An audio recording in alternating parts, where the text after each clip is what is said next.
My name is Benedito Bonato.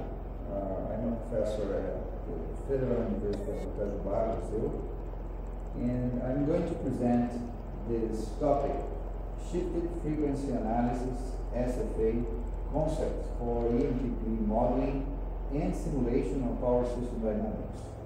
This work has been done at the University of British Columbia, together with Professor José Martí and Professor Herman Bono. And I also have the cooperation of the student, Alexandre Barreto. This is the outline of this presentation. Briefly introduce the topic. We need to discuss the Hilbert transform, using a graphical conceptual derivation of the SFA makes easy to understand this concept. Then we discuss some basic modeling of electrical circuit components in the SFA domain, shifted frequency analysis domain. We discuss numerical accuracy analysis.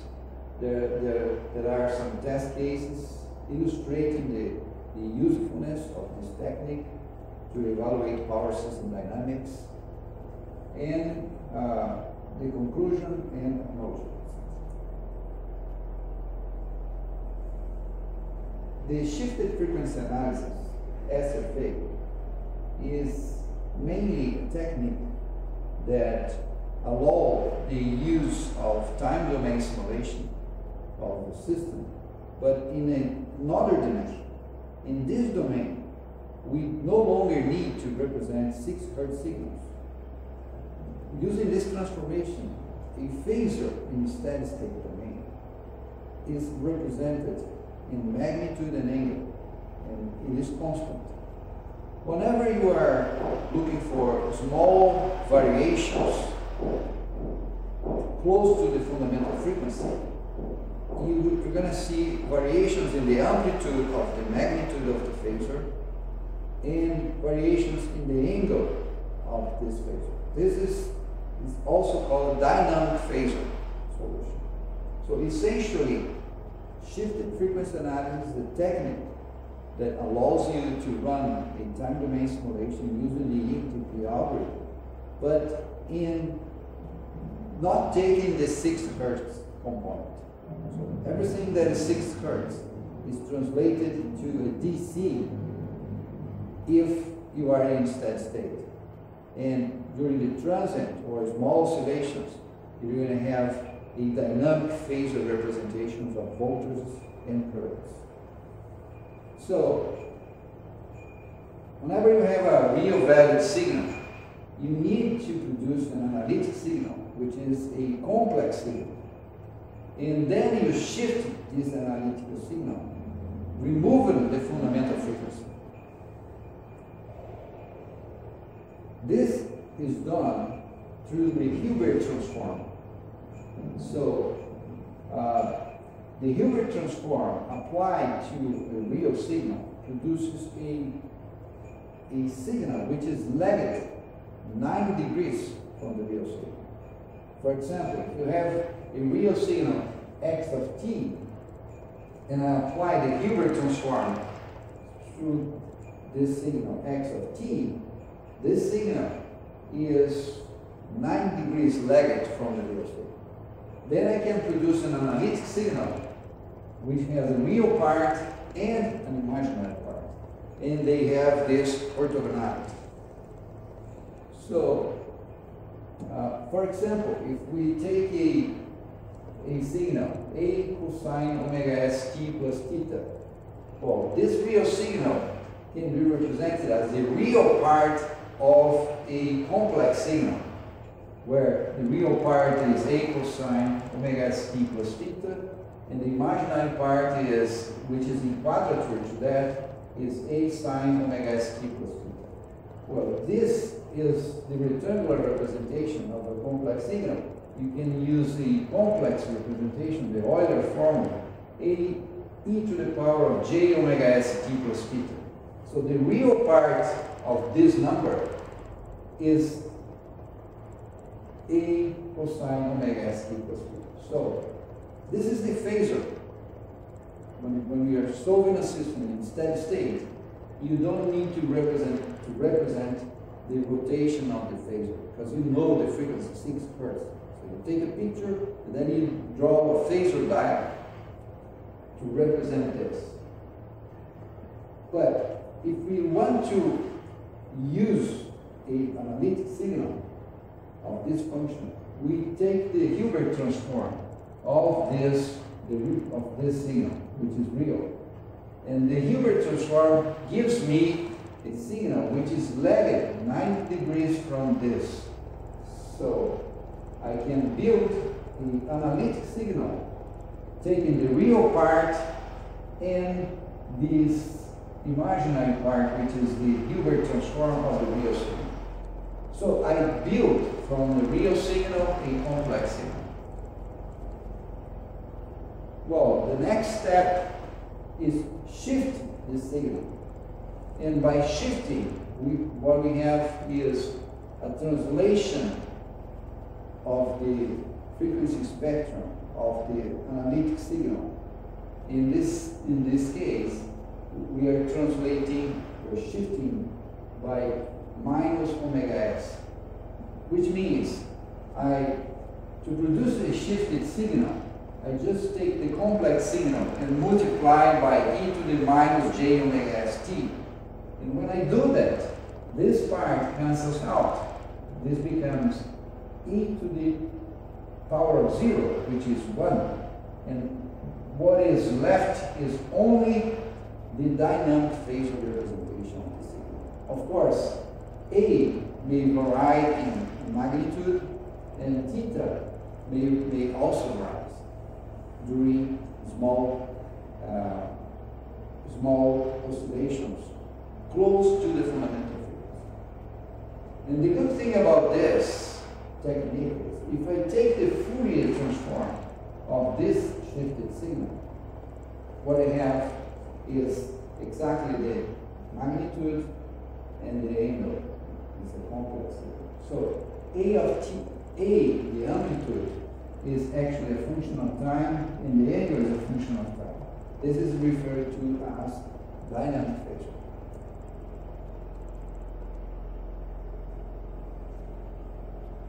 We can also define the SFA as a kind of modal transformation. So to get a signal in the modal domain, what I have to do is produce an analytic signal, shift that signal, and then I get the dynamic phasor, or the modal quantity in the SFA domain. To bring that quantity from the modal domain to the phase domain, I just need to take the signal, multiply the signal by e to the j omega st, and take the real part. So by just doing this operation, I can easily make calculation in the modal domain, and whenever I need the quantity in the phase domain, I multiply the dynamic phasor, or the SFA, the modal quantities, by this transformation here, and take the real part. Then I recover the instantaneous value of that dynamic phasor. So I can define a transformation t e to the j omega s t, and in this case t to the power of minus 1 is e to the minus j omega s t, and it becomes straightforward the application and the calculation of quantities in either domain. The best way to see this is using graphics.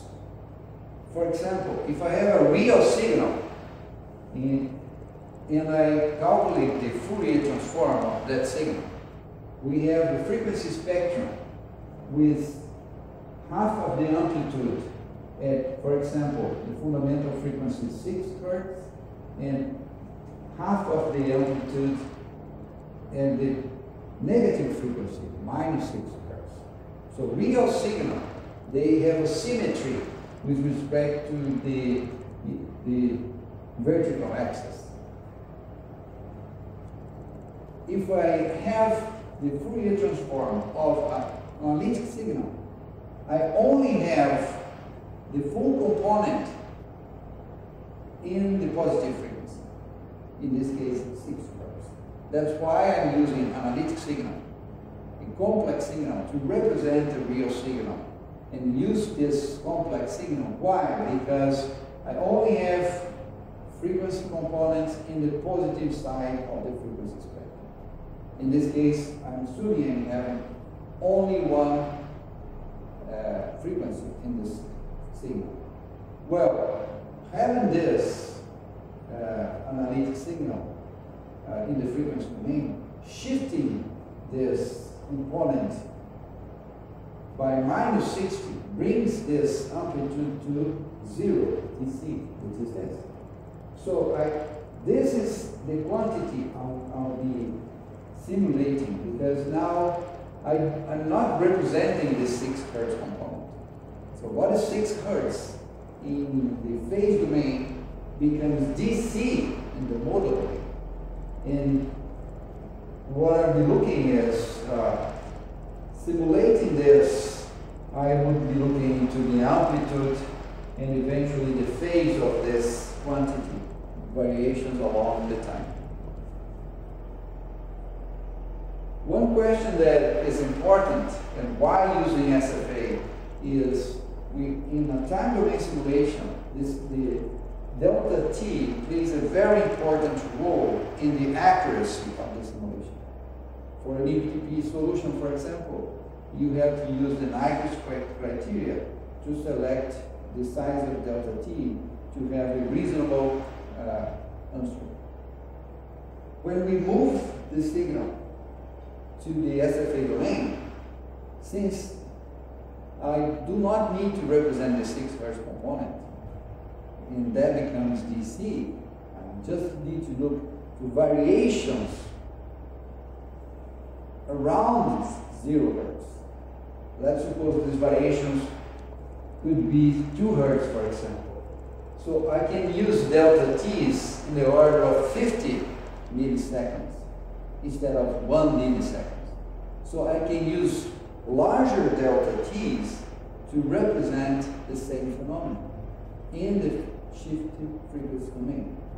And whenever I need to recover the signal in the time domain, I apply the transformation and take on the real part of the signal. So the main advantage of using SFA is that we can use larger delta T's, time step size, to calculate the voltage and current variations in a system. To do that, we need to create an equivalent modeling of the components from the phase domain to the called modal domain. For the resistor, this is straightforward, as we can see here.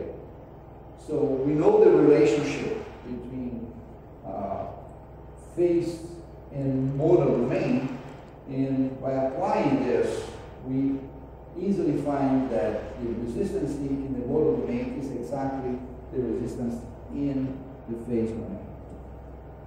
However, if we have an inductor in the phase domain, it becomes actually, using the EMTP algorithm, it becomes an impedance in series as a historical voltage source, which we call a Thevenin equivalent modeling in the EMTP SFA domain. So in the EMTP, it's known that an impedance is represented by a resistor, 2 times L divided by delta T. But if we are representing this in the SFA domain, we have to add plus j omega 0 L as well. So you have, in a sense, the discrete digital time and steady state representation of the components. You have both behavior synthesized in a Thevenin equivalent, or, which is more common, a Norton equivalent. Current source in parallel with this complex impedance for digital simulation. So the derivation of this is straightforward. We know the relationship between phase voltages across an inductor is L di dt, but the phase quantities is the real part of the modal quantities multiplied by the transformation t, which is e to the j omega s t. If we apply this, the phase quantities here is the real part of the imaginary, or the modal quantity multiplied by the transformation t. But we are taking the derivative of a product.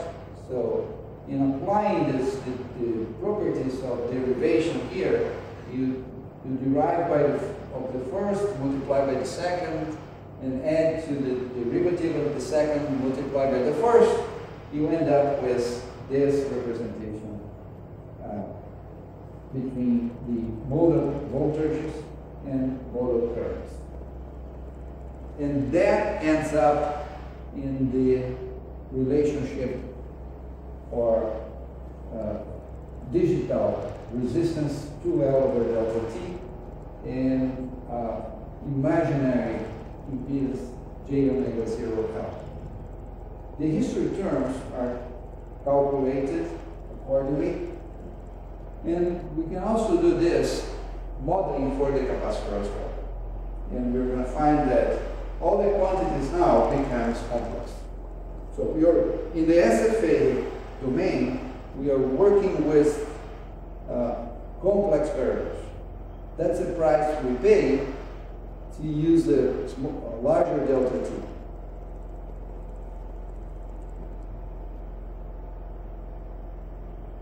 Well,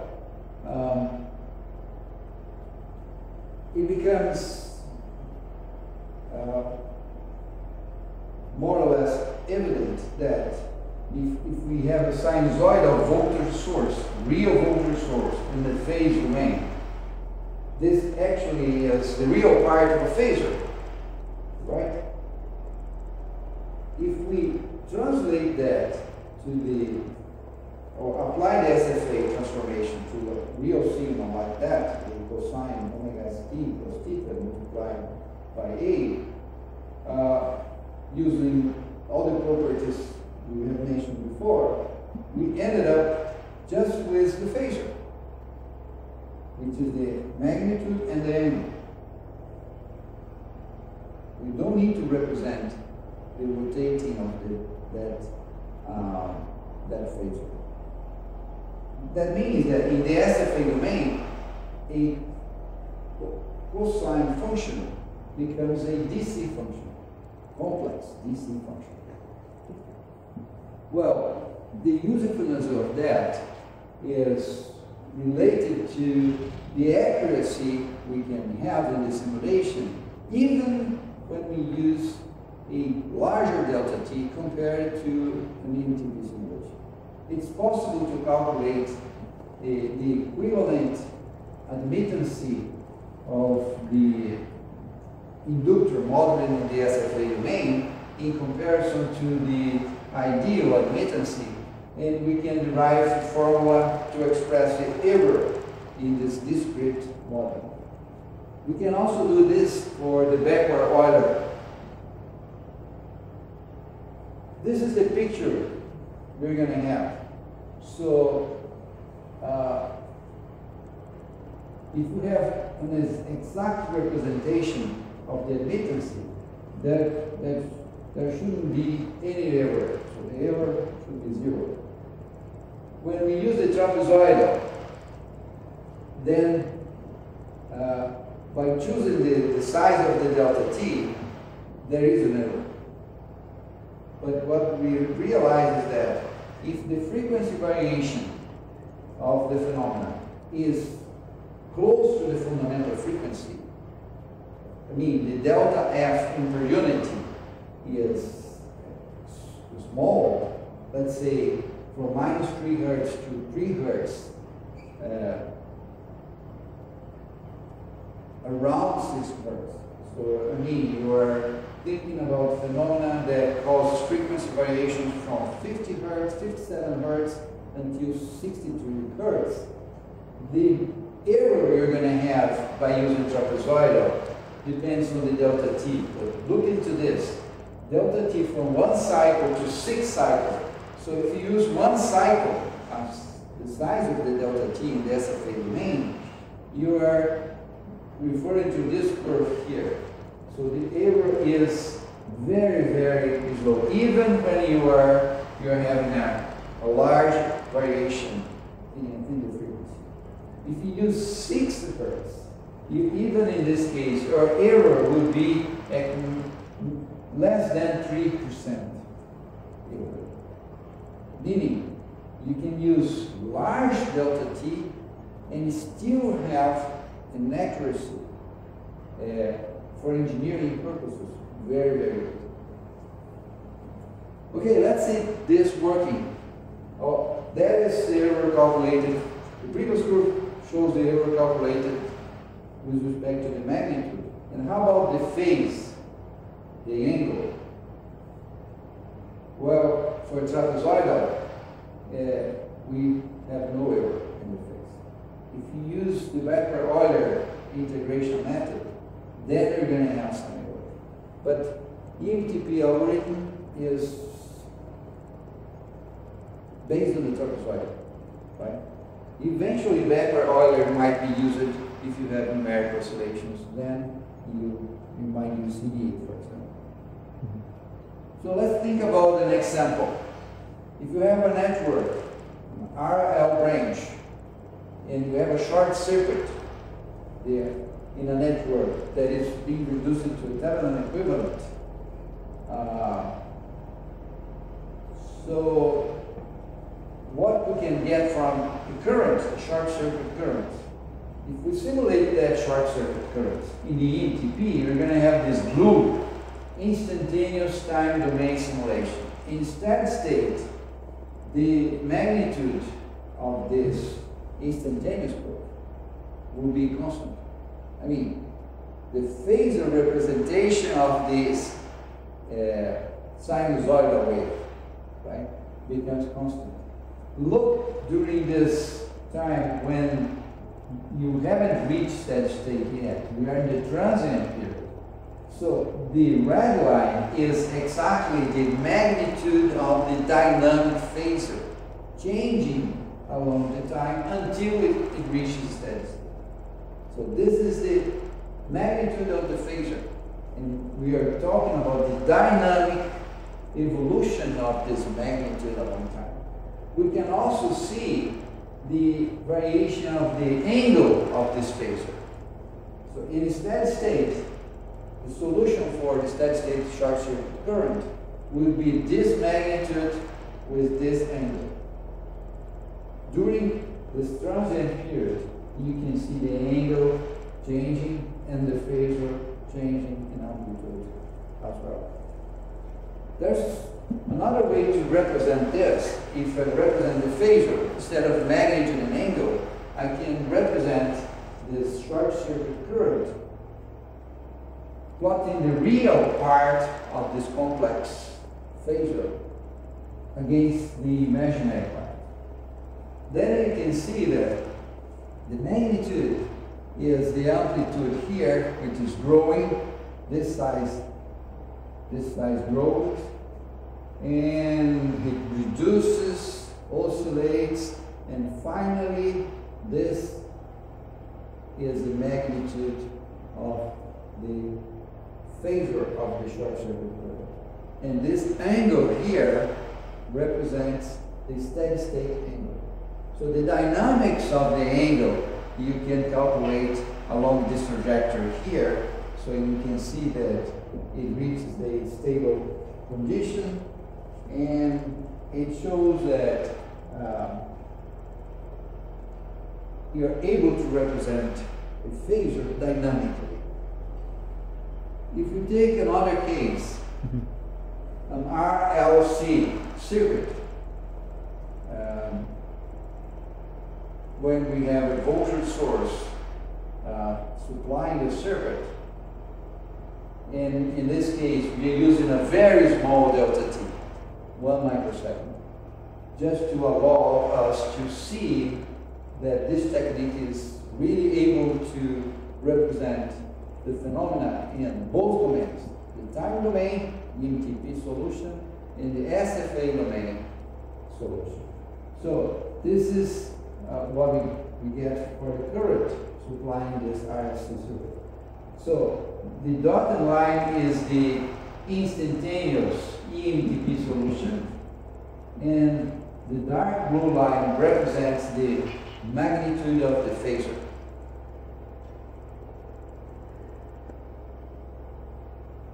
By the way, this is voltage across the capacitor. This is current through the capacitor. Dotted line, EMTP solution.